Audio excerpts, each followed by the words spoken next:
मित्रांनो, तुम्हालाही जाणवलं असेल की आता थंडी एकदमच गायब झाली आणि उकाड्याला सुरुवात झाली आहे.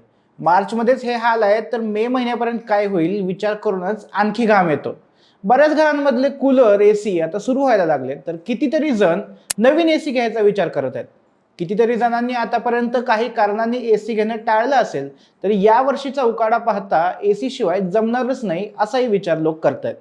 तुम्ही देखील नवीन एसी घ्यायच्या तयारीत असाल तर हा व्हिडिओ तुमच्यासाठीच आहे. पहिल्यांदा एसी घेताना कितीतरी लोक केवळ ब्रँड बघून किंवा फक्त ऑफर बघून एसी घेतात आणि नंतर त्यांना लक्षात येतं की आपल्याला एसी कडून ज्या अपेक्षा होत्या त्या पूर्णच होत नाहीयेत. त्यामुळे एसी घेण्यापूर्वी काही गोष्टींचा विचार करणं गरजेचं आहे, नाहीतर तुमचा कष्टाचा पैसा वाया जाऊ शकतो. बाकी व्हिडिओला सुरुवात करण्यापूर्वी तुम्ही जर अजून सबस्क्राईब केलं नसेल तर तेवढं करून घ्या. मी सुदेश आणि तुम्ही पाहताय टेक भारी. सो नवीन एसी घेताना काय काय बघायचं? सगळ्यात आधी मुद्दा येतो टनाचा, म्हणजे किती मोठा एसी घ्यायचा आहे. यासाठी तुमच्या रूमची, म्हणजे ज्या रूममध्ये एसी ठेवणार आहात त्याची साईज मॅटर करते. साईज मॅटर करते, काय करणार. साधारण 100 ते 150 स्क्वेअर फीट रूमसाठी 1 टन एसी इनफ आहे. त्यापेक्षा थोडा छोटाही चालेल, 850 वगैरे किलोचा पण बास होतो. त्यापेक्षा मोठी म्हणजे 150 ते 250 स्क्वेअर फीटची रूम असेल तर त्यासाठी 1.5 टनाचा एसी लागतो. आणि त्यापेक्षाही मोठी म्हणजे 400 स्क्वेअर फीट पर्यंत रूम असेल, म्हणजे हॉलसाठी एसी घ्यायचा असेल तर 2 टन एसी लागणार तुम्हाला. आता हे टनेज कशासाठी मॅटर करतं, तर समजा तुम्ही एकदम लहान एसी घेतला आणि रूम त्या मानाने मोठी असेल तर संपूर्ण रूम थंड करण्यासाठी एसी जास्त वेळ चालवावा लागतो, त्यामुळे लाईट बिल वाढतं. मग तुम्ही म्हणाल की छोट्या रूमसाठी जास्त मोठा एसी घेतला तर लवकर रूम गार होऊन पैसे वाचतील का?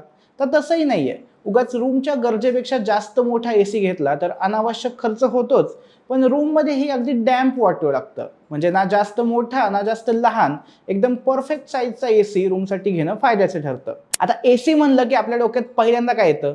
Light bill. कितीतरी घरांमध्ये केवळ त्यांना लाईट बिल जास्त येतं म्हणून एसी घेतला जात नाही. पण एसी घेताना जर 5 स्टार रेटिंगचा घेतला तर हा मुद्दा जास्त इफेक्ट करत नाही. बरेच जण केवळ स्वस्त मिळतोय म्हणून 5 स्टार ऐवजी 3 स्टार किंवा 2 स्टार एसी घेतात. पण जर हिशोब केला तर एका वर्षात दोन्ही मधल्या लाईट बिलात 3 ते 5,000 रुपयांपर्यंतचा फरक जाणवतो. आणि एकदा घेतलेला एसी तुम्ही 10 वर्ष जरी वापरला तरी हा फरक खूप मोठा होतो. त्यामुळे 5 स्टार एसी घेणंच फायद्याचं ठरतं. पुढचा मुद्दा इन्व्हर्टर एसी घ्यायचा की नॉन इन्व्हर्टर. आता सरळ सरळ बघितलं तर किमतीच्या बाबतीत नॉन इन्व्हर्टर एसी जास्त स्वस्त दिसतो, पण त्याला फंक्शन करायला खूप वीज लागते. त्या तुलनेत इन्व्हर्टर एसीचे बरेच फायदे आहेत. एकतर त्याला कंप्रेसर बंद होत नाही, तो सतत व्हेरिएबल स्पीडवर चालतो, त्यामुळे त्याला वीज कमी लागते. शिवाय त्यातून आवाज कमी येतो आणि नॉन इन्व्हर्टरच्या तुलनेत हे एसी जास्त टिकाऊ असतात.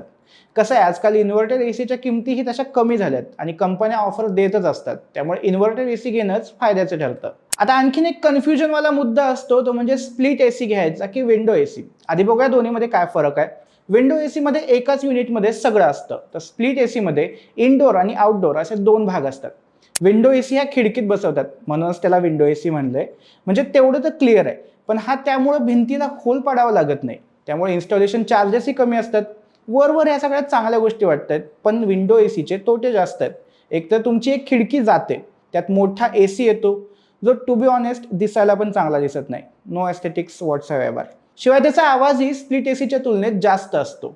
आता स्प्लिट एसीचं म्हणाल तर तो दिसायलाही सुंदर असतो. मेन मोठा भागच घराच्या बाहेर राहिल्यामुळे आत फक्त एक स्लीक एसी दिसतो. याची किंमत आणि इन्स्टॉलेशन चार्जेस थोडे जास्त असले तरी लॉंग टर्मसाठी हा चांगला पडतो. ओके, सो किती वजनाचा घ्यायचा ठरलं, 5 स्टार रेटिंगचा घ्यायचा हे ठरलंय, स्प्लिट एसी घ्यायचा हे पण फिक्स आहे. आता मुद्दा येतो एक्स्ट्रा फीचर्सचा.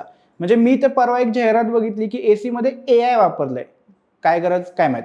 आपल्या एसी मध्ये एक्स्ट्रा फीचर्स मध्ये नेमकं काय काय असायला हवं ते आधी बघूया. तर वायफायचं कसं आहे, तुमच्याकडून जर एसीचा रिमोट सारखा हरवण्याची शक्यता असेल तर वायफाय गरजेचं आहे. ऑटो क्लीन फीचर पण गरजेचं आहे, त्यामुळे एसीचा फिल्टर हा स्वच्छ राहतो. स्लीप मोड किंवा ऑटो टेम्परेचर हे पण फीचर्स रात्री झोपताना फायद्याचे ठरतात.